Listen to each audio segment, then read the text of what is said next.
بقول لك انا جعان قوي. ما تيجي ناكل سوشي؟ سوشي؟ ايه ده، انت اول مره تاكله؟ اول مره اكل السوشي يا بنت، انا من وانا صغير باكل السوشي. انت بتحب السوشي؟ قوي. ده احنا شبه بعض، انا طب- مدمن سوشي، ده انا باخده حقن. طب يلا ناكل بينا نروح سوشي، ناكل، يلا بينا. انا كان مالي بالسوشي والقرف ده.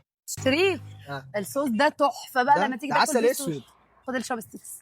انا عايز معلقه، انا باكل بمعلقه. ده ايه دي، مطوه دي ما ولا بنعرفش ايه؟ ناكل السوشي بالمعلقه. ايه يا عم ده ده ايه انت؟ ده، ويلكم درينك ده ولا إيه؟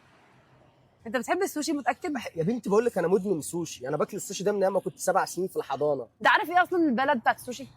اكيد طبعا عارفها، بيروت، ملوك السوشي. فكراني مش عارف حاجه دي ولا ايه؟ طب انت بتحبه ايه، تنبوري ولا نجيب فيلادلفيا؟ انا بحبه محمر. محمر.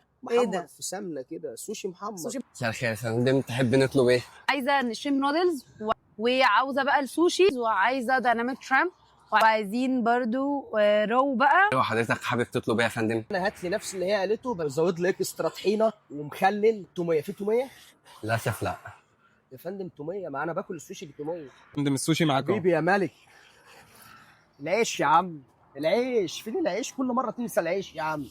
فين العيش والطحينه يا صاحبي؟ انت بتعمل ايه يا شريف؟ ده ما بيتاكلش يا شريف.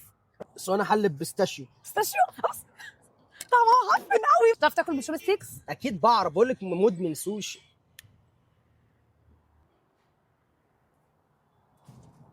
شريف انت مش بتاكل ليه؟ هاكل. بص في حادثه هنا. ايه ده؟ بقول لك ايه، بس بناكل سوشي على مزاج انا. هو ايه اللي تاكل بالسوشي مالكيش دعوة، مدد يا رسول الله. انت مدد. بتعمل ايه؟ هو ما يتاكلش غير كده. بطني هشيل.